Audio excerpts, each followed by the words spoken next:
Good afternoon, everybody. Good morning, wherever you are in the world. Thank you very, very much for joining us today. We've got a very exciting talk at this month's International Noma Network webinar. It is my pleasure to introduce Professor José María Gutiérrez from the University of Costa Rica in Costa Rica, San Jose.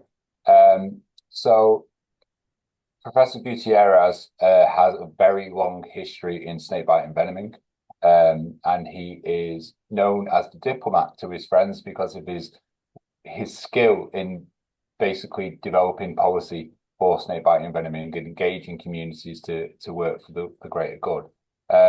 So I don't need to say much more about Chema. I'll hand it over to you, and you're going to give us a lovely talk on the role of scientific diplomacy in the global efforts to confront snakebite envenoming, and hopefully we can learn some lessons on how this can be adopted for Noma as well. Thank you very much, Stuart, and thank you very much for the group of Noma for your kind invitation to present these reflections on the role of scientific diplomacy and the experience we have built in the field of snakebite envenoming, which I hope will be useful in your efforts to bring Noma to get more attention to Noma, to receive the attention it deserves.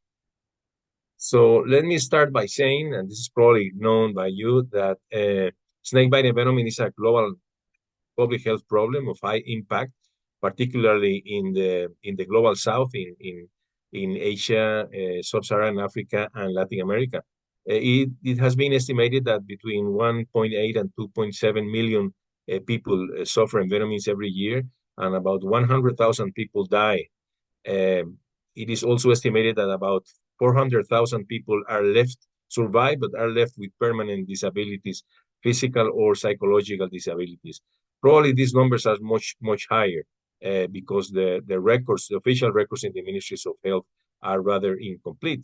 And this disease, as many other diseases, can be viewed from the perspective of one health paradigm, whereby the interaction between snakes, domestic animals, humans in agroecosystems, and the complexity of these interactions determine this disease and its characteristics.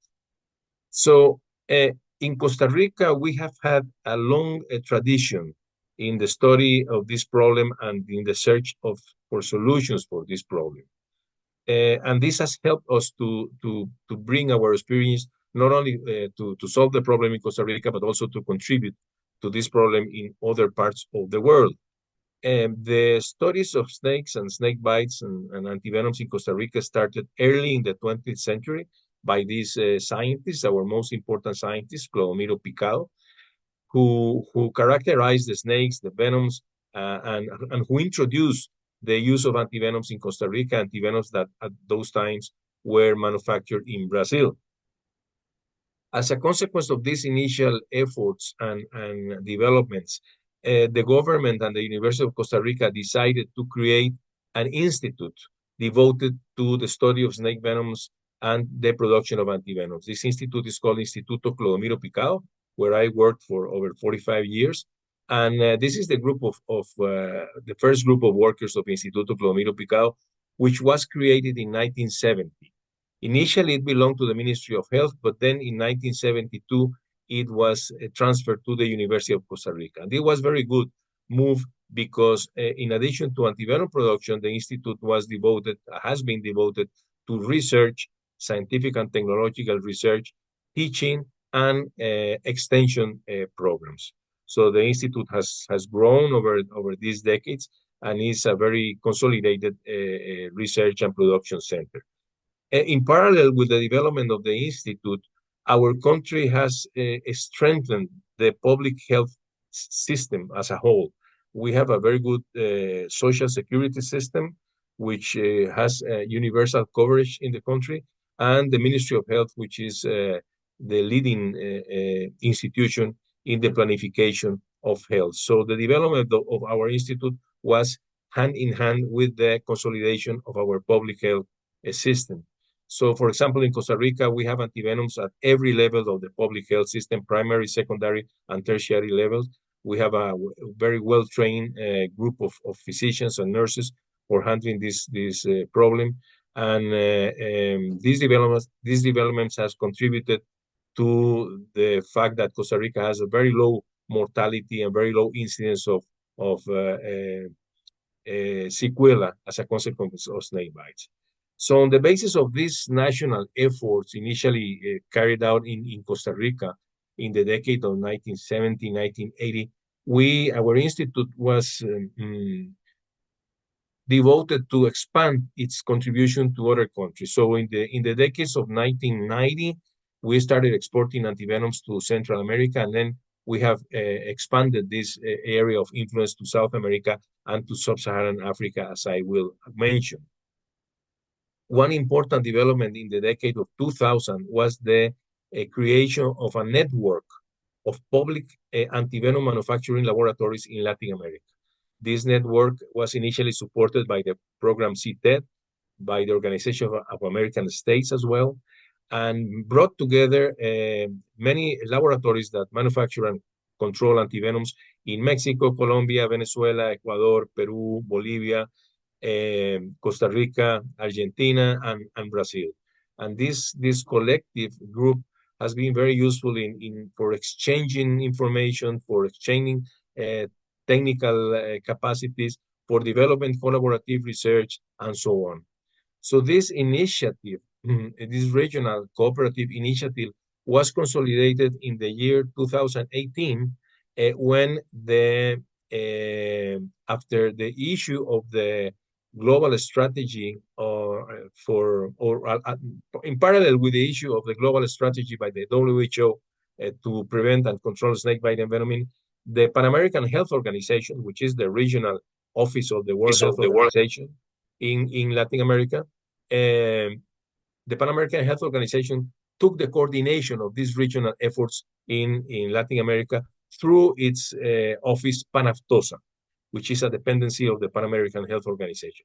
And then formally, this network of public laboratories was established and is called RELAPA, Latin American Network of Public Antivenom Manufacturing Laboratories. And this has given this initiative high momentum for consolidating these collaborations, these exchanges, and this regional network. As part of the efforts of Instituto Clodomiro Picado to project the scientific and technological knowledge developed in Costa Rica to other regions, in collaboration with the Liverpool School of Tropical Medicine, with the Federal Ministry of Health of Nigeria, and with the University of Oxford, we developed for the first time in Costa Rica Pan-African antivenom, Pan-African polyspecific antivenom known as Equitab Plus ICP. That was in the decade of 2000. And this antivenom was evaluated preclinically and clinically in a clinical trial in Nigeria, in a community called Kaltungo. And it performed very well in these evaluations. And then it has been introduced into clinical use in Sub-Saharan Africa. And this antivenom has been distributed to Nigeria, Burkina Faso, Mali, Central African Republic, South Sudan, Ethiopia, and more recently in Eswatini. So this shows how these scientific and technological developments in Costa Rica have been expanded to other regions, and as I mentioned, we are distributing our antivenoms for Central America, in South America, particularly in Peru, Ecuador, more recently Colombia, and occasionally in other countries as well. So with this impetus or these developments, we thought that we and other people in the field thought that it was necessary to raise the global awareness of the seriousness of snakebite envenoming in the world. So people mainly from the scientific community, but also from other organizations, started to get together in the decade of 2000 to promote the awareness of the seriousness of this problem. And in the year 2006, together with David Tixton and David Worrell from Liverpool and Oxford, we published this commentary in PLOS medicine, calling the attention to the severity of this problem and calling for the need of a global partnership. Then in the year 2008, in a meeting developed in Australia, in Melbourne, the Global Snakebite Initiative was created. This organization, an NGO, has played a key role in the global awareness and advocacy for this problem. So with these developments, in the year 2016, it came the opportunity to present a proposal for the development of a side event at the World Health Assembly of the year 2016. And for this, the Global Snakebite Initiative, another NGO that has been involved, which is Health Action International, and our group in Costa Rica thought of the possibility of presenting this proposal to the World Health Organization. So at that time, we got together with the Ministry of Health of Costa Rica and the Ministry of Foreign Relationships in Costa Rica, and presented a proposal which was supported by about 20 different countries in the world. It was a very solid proposal, which was approved. So this side event, called an Integrated Global Initiative to Reduce Snakebite Death and Disability, was developed at the World Health Assembly of the year 2016. This is a photo of that meeting. It was this side event was attended by about 70 people from many different countries, people from the WHO, and it really played a role in showing how serious, how important this problem is, and that there was a need to take strong political actions to reduce the burden of snakebite envenoming. Like I mentioned, it was essential for the development of this meeting, of this side event, the coordination with the Ministry of Health of Costa Rica and the Ministry of Foreign Relations, because these type of initiatives have to be presented through the diplomatic missions of the countries. And the commitment of the Ministry of Foreign Relations of Costa Rica and the Ministry of Health was very important, with the support, as I mentioned, of the Global Snakebite Initiative, Health Action International, the African Society of Entomology, and other organizations. And about 20 countries also supported the development of this side event. So this started a series of steps that were moving forward to develop initiatives at the World Health Organization. So I'd like to stress the importance of this international partnership, and I forgot to mention Medicines Sans Frontiers, who also played a key role in these initiatives in different along different steps in this process. So it was a partnership between academic stakeholders, representations of the countries, non-governmental organizations, and other groups and people that work, bringing together different kinds of expertise to move forward this initiative.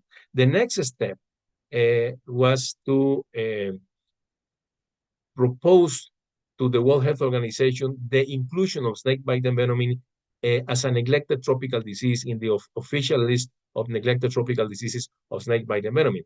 But before that, I'd like to mention another important event that took place in the year 2016, when in coordination with the Liverpool School of Tropical Medicine, the embassy, the representation of Costa Rica in Geneva, and other stakeholders, the Kofi Annan Foundation organized a meeting to discuss this problem and to foresee avenues for developing initiatives in this area.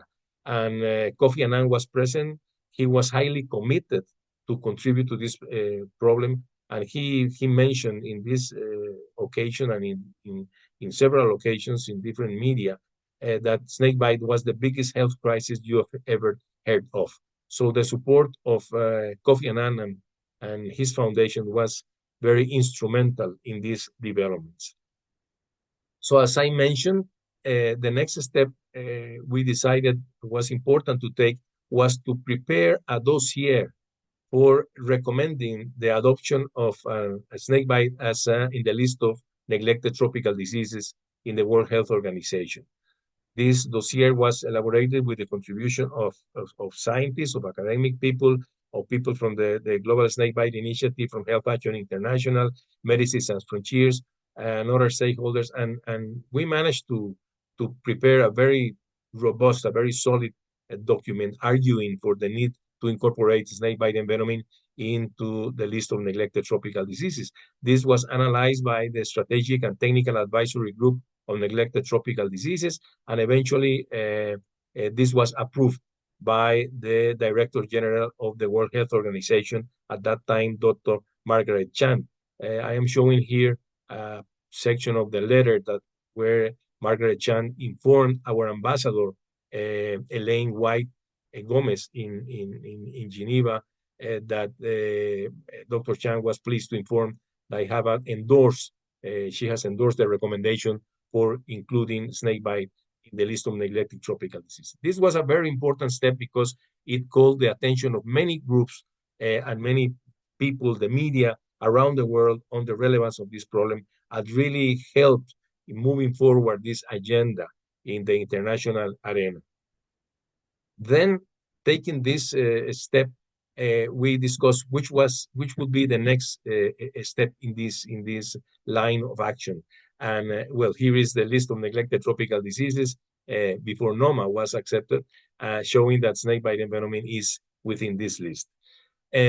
So the next step was to present a proposal of resolution in the World Health Assembly of 2018 on this problem. A resolution that would urge member states to take specific actions to reduce the burden of snakebite envenoming. So this is a commandment of the World Health Assembly to member states, to ministries of health, to pay attention to this problem. And this was a very interesting, complicated, and relevant process to prepare this proposal of resolution. We learned a lot about scientific diplomacy and how these kind of resolutions are prepared, discussed, developed, and eventually presented to the World Health Assembly. So for this, we, of course, the government of Costa Rica and the permanent mission of Costa Rica in Geneva took a leadership role, of course, with the support of the academic stakeholders of the Global Snakebite Initiative, Medicines Sans Frontiers, Health Action International, and so on. But for this, our government, Costa Rica, established a partnership with Colombia, because Colombia had a seat at the executive board of the World Health Assembly, which Costa Rica at that time didn't have. So this partnership with Colombia was very important. And also the partnership expanded to 22 different countries that were involved in the preparation of this proposal. So to do this, and I witnessed this personally, it was a very interesting experience for me. We organized many visits to embassies in Geneva, embassies from different countries, presenting the idea, presenting the proposal, discussing the proposal, taking suggestions from these embassies to improve the proposal. And this took several visits, several meetings, and so on. And also, we developed several technical meetings with representatives of different countries in Geneva. In these technical meetings, and this was a very interesting experience to me, we brought the draft of this resolution. We put the draft in the screen, and we discussed line by line, I would say almost word by word, the text of this resolution. So the representatives of the different governments contributed with ideas and with ways to present the ideas and so on. It's a document of about 3 pages, but it took a lot of time and effort to bring this consensus in the wording of the document. And I learned in that occasion how important the wording is, the very detailed wording, to prepare a solid document that would be acceptable at the World Health Assembly. This is a picture of one of these technical meetings where in the screen there was the document, and then people from different missions, different countries would contribute, discuss, and improve the the document.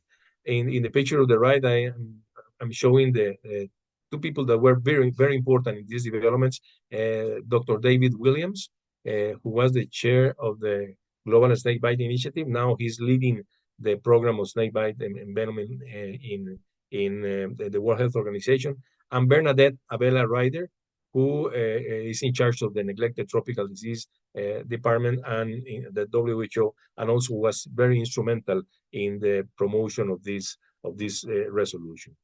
So once this proposal was prepared and was agreed by many stakeholders in different countries, it was presented first to the executive board of the WHO in January 2018, and it was unanimously approved. And then it was presented at the World Health Assembly in May of 2018. And as you see here, this proposal was supported by 22 countries. And basically, the proposal, after an introduction, includes a section where it urges member states to take a number of actions to reduce the impact of snakebite envenoming, and to control and to include an improved management of this disease. So this was extremely important because it was a decision taken by the most important organization of Council of the Global Health.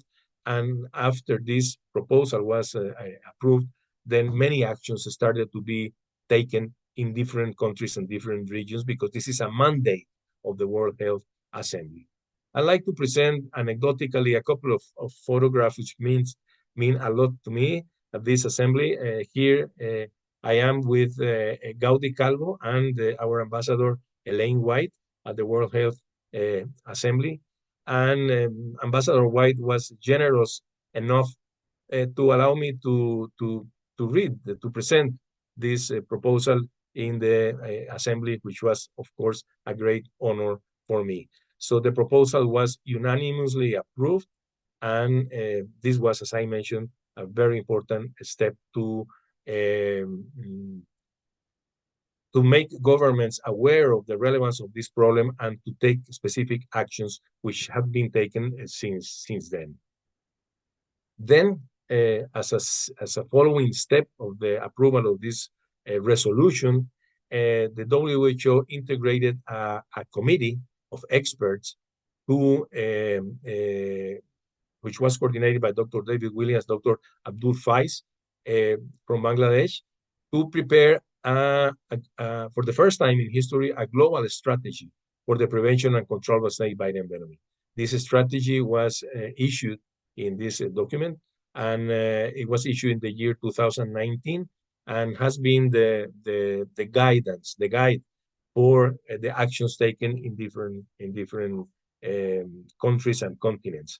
This strategy is based on 4 main pillars: improved therapies, strengthened public health systems, engagement of communities, and promoting partnerships and resource improvement of resource and funding for this initiative. So these actions are being now going on in different countries at different speeds, with different intensities. But in general, I have to say that never in history has snakebite envenoming received so much attention. And although we have many things to do, and there are many issues that need to be solved, the goal with this strategy is to reduce by 50% the number of fatalities and the number of sequelae in people suffering snakebite envenoming. The work continues. The World Health Organization has now a program devoted to the development of this strategy. And in the different regions, the regional offices of the World Health Organizations are also developing actions. Like in our region, the Pan American Health Organization, the Snakebite Awareness Day has been organized every September 19. We have a global awareness day on snakebite. We had this a few days ago. And with that, I would like to finish my presentation just by saying that this significant achievement that has had global health, global impact in public health was possible, in my view, because of the establishment of this partnership, international, multi-sectorial, multi-stakeholder partnership of people with different visions, with different expertise, but who brought together their expertises to promote this idea that snakebite envenoming should be placed in the right place in terms of attention, public health attention, media attention, and this has brought many benefits to our field. I like to stress the partnership with the Global Snakebite Initiative, Medicines Sans Frontiers, Health Action International, many colleagues and organizations in different regions of the world, many countries that supported this initiative. And I would like to particularly mention the role played by my colleagues in Costa Rica, particularly the staff of the permanent mission of Costa Rica to international organizations in Geneva, in particular, Ambassador Elaine White and Ambassador Gaudi Calvo, to the Ministries of Health of Costa Rica, who have always supported these initiatives and supported our work at the Instituto Clodomiro Picado, Fernando Yorca, Gisela Amador, and Daniel Salas, the diplomatic missions and representatives of many countries who took this idea, believed in this idea, and contributed to these resolutions. The role played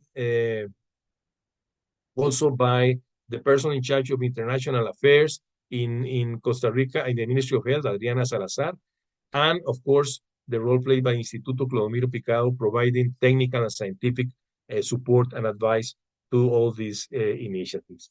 And with this, I'd like to thank you very much, and I'm open to hear comments and questions from you on this presentation. Thank you very much, Chema. That was absolutely fascinating. As somebody who's worked in snakebite as their day job, I learned so much from that talk. So thank you very, very much. I'm sure people have got questions. If I may just start with one. What do you think would have happened if the WHO resolution wasn't accepted? If that didn't happen and it just stopped at adoption on the WHO NTD list? Yeah, well, actually, the adoption of the snakebite in the NTD list was adopted before the World Health Assembly. So this is, but if the resolution would have not been accepted, I think the momentum, the dynamics of this global process would have been reduced a lot, because it was this resolution which induced the local offices of the World Health Organization in different regions, the ministries of health, to take actions on this particular disease. So I think every step was very important in this process. The adoption of the snakebite envenoming in the neglected tropical disease list, and the resolution, and the issuing of the global strategy. But basically, we need to sort out a WHO resolution for Noma. Yes. There's a big learning point there. And for this, I strongly recommend this diplomatic effort, the building of a diplomatic partnership with particularly with representatives of countries suffering from Noma. There is a question in the chat. Somebody's asking, was the United States a signatory on the resolution? Can you recall? Well, the United States approved the resolution because it was a consensus. It was not signature.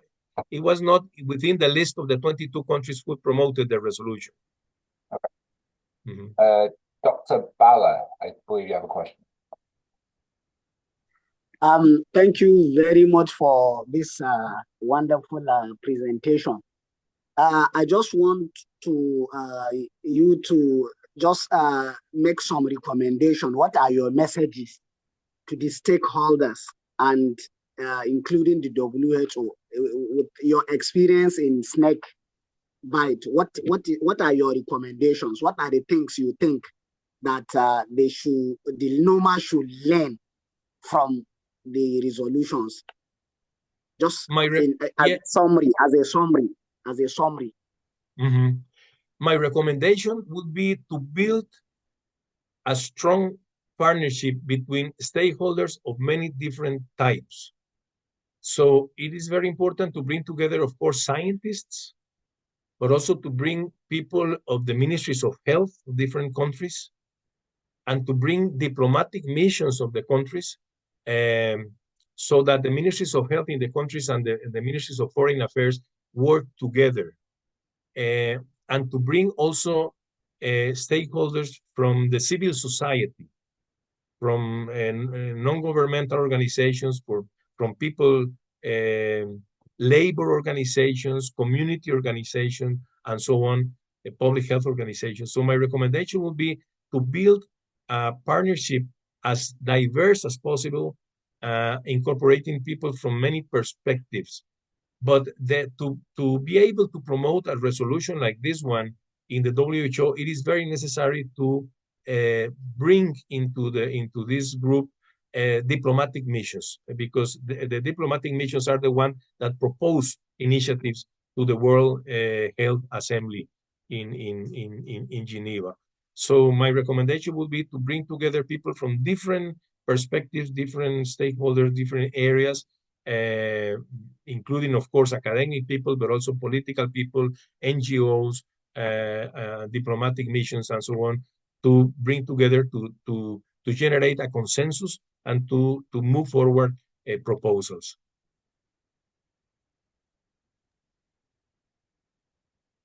I have another question. How essential was having the Global Snakebite Initiative to adopting the resolution? Did they act as was there like sort of community cohesion through that? Did the whole community get behind it? Was it how essential was that? It was very essential in my view, because at the beginning, there was not a leading group moving these advocacy efforts, and this role was played by the Global Snakebite Initiative, by publishing several advocacy papers, and by calling the attention of this problem, and eventually of catalyzing the development of the first side event, and being present in the other developments that took place. But I think the Global Snakebite Initiative, we need to recognize the role of Global Snakebite Initiative in catalyzing the initial steps of this whole process. I think Yuka from Afro, the WHO, is online. Yuka, if you don't mind me asking, do you know if there are any attempts at the moment for a resolution to WHO? Do you know if anybody's working on that? So thank you very much. I don't know whether you can hear me or not, but anyway, Professor, thank you very much for sharing a very great experience related to snakebite. And then definitely Noma community also can learn, I mean, especially after integration of Noma into NTD. But in terms of the resolution, because I mean, that will be member state driven. And then so far, I did not know about any initiative related to resolution. But may I actually, I mean, ask one question if you don't mind? Sure. Because yeah, and then because I could not listen all your presentation, therefore maybe during your presentation you already highlighted maybe some point or not. But anyway, so after integration, I mean, what did you receive a lot of difference between the before integration and after integration? Because as you know, that Noma is now integrated in NTD, but I mean, after this integration, the change will some takes time in order to proceed progress of that, I mean, accelerate Noma case control or elimination. But I mean, when partner try to integrate Noma into the NT list, the partners thought was that maybe the integration Noma would be potentially have a more investment of Noma for research, or financing issue, or more collaboration, partnership, etc. But of course, it will really take a time. But I think the snakebite, issue was actually already integrated maybe before 5 years or 6 years or 7 years, before. But do you feel a little bit impact, after integration of the snakebite issue to the NTD list? I hope my question is clear. Over to you, Professor. Yes, thank you very much for your question. Well, actually, the time lapse between the adoption of snakebite as a neglected tropical disease and the adoption of the resolution, it was 1 year. So it's difficult to judge what was the difference in the effect of the two events. I think once the snakebite envenoming was placed in the list of neglected tropical diseases, it called the attention of many people around the world. The media, some funding agencies, like the Wellcome Trust, for example, and other foundations. So it was a very important step because it put snakebite into the global public health light. But it is my impression, it is difficult to say, but it is my impression that it was the resolution of the World Health Assembly which brought this topic to the level of the ministries of health and the regional offices of the WHO. So politically, I think the adoption of this resolution was very important to bring the topic to the desks of the ministries of health and the regional offices of the WHO in the world. But it is very clear that the adoption of the snakebite envenoming in the neglected tropical disease list was, of course, very important to bring attention to the problem. But I think politically, the most important step was the resolution. I don't want to say that without a resolution of the World Health Assembly, the topic of NOMA cannot move forward. I think it can move forward, and it can move forward depending on the actions that taken by the people interested in this. But in our cases of snakebite, I think the resolution of the WHO World Health Assembly was very important. Mm-hmm.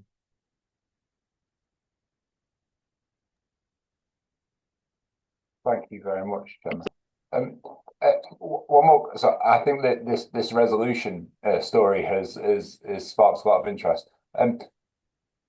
Obviously, talking to missions, traveling around Geneva, and that costs money. So, how was that funded? Well, actually, the work done by the Costa Rican representation in Geneva was funded by the government of Costa Rica. My travels, which were many, to Geneva were supported by the University of Costa Rica. I don't know exactly how was the funding for the Global Snakebite Initiative, Health Action International, Medicines Sans Frontiers, but in the case of Costa Rica, it was our own government and university which supported the work done there. Fantastic. So, if anybody's got any questions, please raise your hand or place it in the chat. I have another question coming through. If I may do another comment, I think yes, it was very being so many people, groups involved with particular agendas. Every group has its own agenda. It was very important to avoid these struggles between the groups to see who would be the leader of the process, or who would be the main beneficiary of the process. So we worked together as a team, a multi-stakeholder team, and the main goal was to promote these ideas to bring snakebite envenoming into the World Health Assembly and the neglected disease list, and not so much on who was taking the leadership of this process. This was, in my opinion, very important because it avoided these typical struggles between groups trying to see who has the lead. It was a truly collective enterprise. Fortunately, yeah, I think that might be snakebite. The community might be a standout in that particular area. Very fortunate that there's a lot of nice people within the field. Elise, you have a question.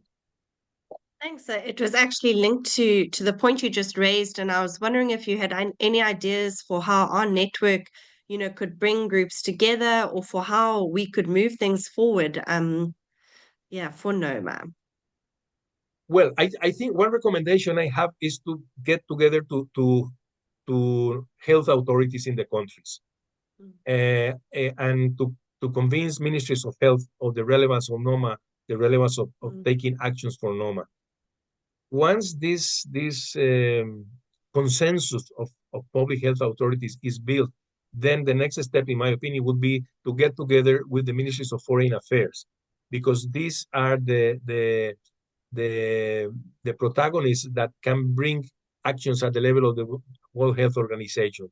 So in my opinion, it would be the coordination and the partnership between a group like yours, health authorities in the country, public health authorities, convinced that this is a problem that deserves attention and resources, and then foreign affairs authorities to bring these issues to the level of the World Health Organization and the World Health Assembly. Also, it is important to bring together the media into this field, to convince the media of the relevance of the problem, so that the media starts working on developing attention to this. By the way, I forgot to mention that a very important component of this whole strategy was the production of this film, Minutes to Die, which was supported by the Lillian Lincoln Foundation and directed by James Reed, because this documentary was very instrumental in promoting the relevance of snakebite envenoming in many different fora around the world. And this documentary was developed precisely in the year 2018, I believe, when these developments were taking place at the WHO. So in this case, the media, or this particular documentary, was also very, very important. That's really interesting, and I think those are such good points. And I think we have another hand raised. Dr. Tao, nice to see you. Would you like to ask your question?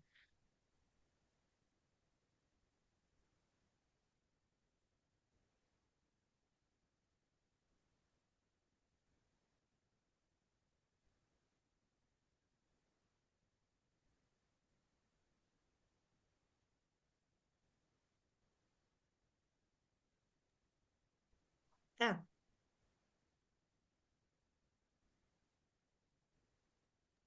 Can you hear us okay?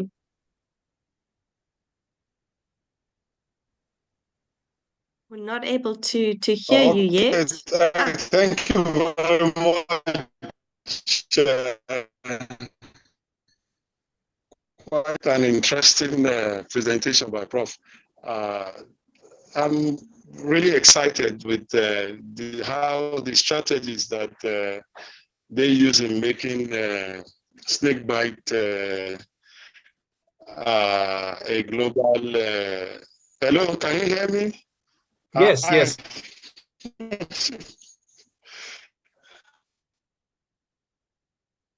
We hear you kind of interrupted.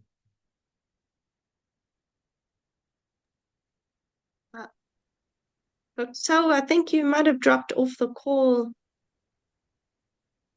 Yeah, okay, hopefully he's dropped off the call. Maybe he'll rejoin us. Are there any other questions?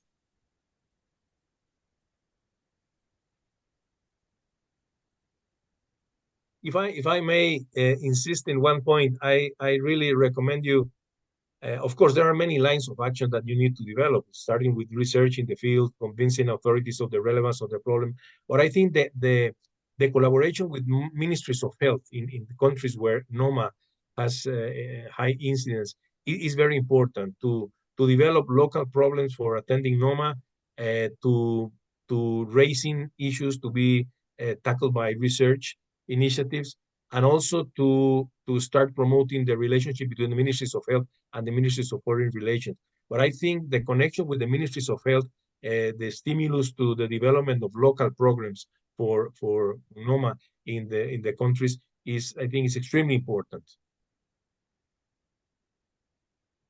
I mean, especially the Nigerian government has good form for this, from supporting snakebite initiatives. Dr. Butler, have you got a question?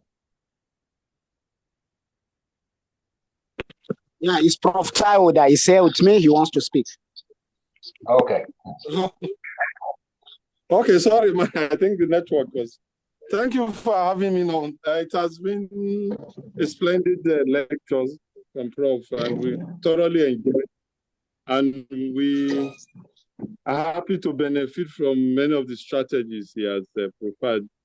I'm particularly interested in the media they use. Was it the emphasis on more on social media or on the mainstream print media? Which was the media that gained more traction in getting a snakebite in the front burner? Secondly, what was the role of the politicians in moving this snakebite agenda to the forefront? And how can we borrow that in making Noma to gain prominence in the West African Assembly, the African Union, and eventually in the World Health Assembly? Thank you. Thank you for your questions. In the first one, I really don't have a quantitative assessment of the different social media or regular media, but the impression I have is that after the adoption of snakebite envenoming as an elected disease, and then after the approval of the resolution, many different media took attention to this problem, and through social media and social networks, and also through official newspapers or web-based media information. So the number of news about snake bites and the relevance of snake bites, the need to tackle snake bite, grew exponentially after these political decisions were taken at the WHO, and this was very important. In terms of the political connections that you mentioned, I would like to stress that, in my opinion, the most important thing would be to coordinate actions and to convince ministries of health of the relevance of this disease. Because when you have regional meetings of the ministries of health, if you would be able to convince them to bring this topic as part of the resolutions of the meetings of the ministries of health, or to start developing programs, even though there would be small programs in the ministries of health for this disease, or to incorporate this disease, for example, into the programs of neglected tropical diseases, those would be a very important steps forward. So the political recognition of the relevance of NOMA, in my opinion, go through the role of ministries of health, because after the ministries of health are convinced of this problem, then they can convince other authorities and other people. Another thing which we need to develop in the field of snakebite envenoming is the relationship with other types of organizations. For example, snakebite envenoming is a disease that affects children a lot. So we should be able, and we haven't been yet, to convince authorities related to children's well-being and children's health to take snakebite in their radar. And also for example, to labor organizations, because snakebite is an accident that occurs when people are working, usually. So if we are able to bring this topic to the International Labor Organization, for example, with all the resources that they have, that would be a big step forward. So I also suggest to you to pay attention to other organizations, not necessarily in the field of public health, but that may be related to the people that suffer NOMA, such as children or women or workers' organizations and so on. So this is an area that we have not really developed in the field of snakebite, but this is an open area for further consolidation of our efforts. Okay, so thank you very much. Was there any deliberate budgeting by your group in these directions? In your annual budgeting, do you have a specific funding? And how were you able to mobilize funding in this direction? You mean budget by the ministries of health, or by? Yes, to execute this strategy. Was there any deliberate budgeting? No, I think the WHO issued a strategy, and WHO is searching for funding to support this strategy. So actually, the WHO looks for different agencies that may fund this. For example, the WHO has a program to evaluate the quality of the antivenoms being distributed in sub-Saharan Africa, now in Asia and the Middle East. And for this, WHO has been able to bring budget from different organizations. In the field of research, for example, the Wellcome Trust started a big program for supporting research studies in this particular field. So that's another task that we have in front of us: how to bring funding agencies into the field. And there is a long way to go still, because we need much more funding in the field of snakebite envenoming. And one risk of this type of developments is that they may get momentum at one point, and then they may go down. And the task is how to keep the momentum up, so that people don't look to other side and stop thinking about snakebite in our case. So that's another challenge. Okay, gracias for sharing all this insight with us. Gracias. Con mucho gusto.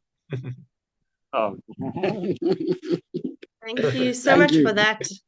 I was also wondering, in terms of the strategy that was written by the WHO, what were the most important parts that you found to include in that strategy? And then was there anything that maybe wasn't included that you think would have been helpful? I think it's a very good, I would say an excellent strategy. And the main virtue of this strategy is that it is an integrated strategy. It's a holistic strategy. It doesn't focus only on improving therapies, on improving antivenoms, which is a big task. We need to improve, to develop new therapies to improve antivenoms, but it doesn't stop there. It covers, for example, the engagement and involvement of communities, which is very important. It invites social science research, which is very important to understand the contexts where snake bites occur. It includes the strengthening of public health systems that would benefit not only snake bites, but also other diseases. It includes the idea of incorporating snake bite into packages of other neglected tropical diseases, so avoiding the silo type of approach of this disease. And it includes the promotion of partnerships and look for collaborations with many stakeholders. So the main virtue, in my opinion, of this strategy is its holistic perspective and integrated perspective. And I think that's the way it should be. These diseases should be viewed. Definitely. Yeah, and I think the interesting thing with Noma is going to be how it's going to be integrated with other NTDs, and I can even see quite a lot of overlap with snake bites. So, I mean, I think that's going to be really interesting how that all comes together. Exactly. Yeah. I would like to open the floor, and we can possibly have time for one more question.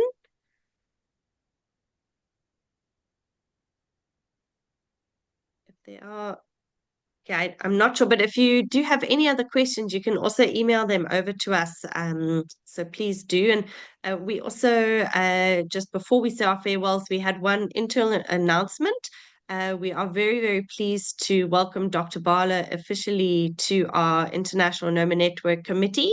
So Dr. Bala has presented actually our last two webinars, and we wanted to officially welcome him. So Dr. Bala, thank you so much for joining our committee, and we're really, really looking forward to working together with you.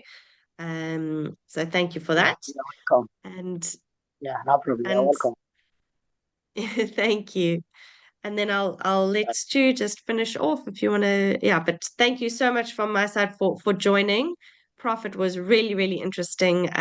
We learned so much, and it's so good to learn together, to work together. I think we are moving away from all of these siloed approaches. So it's just been fantastic to hear your story and to see some of the similarities with the Noma story. And from years now, you've been helping with our Noma work. So thank you so much. Your dossier was, the basis of our Noma dossier. So it's such a valuable document. It's still having value even after it got snakebite onto the list. It now helped get Noma onto the list. So thank you for all your work and for always being willing to chat with us, to join our webinars, and to always participate. So we really, really appreciate that.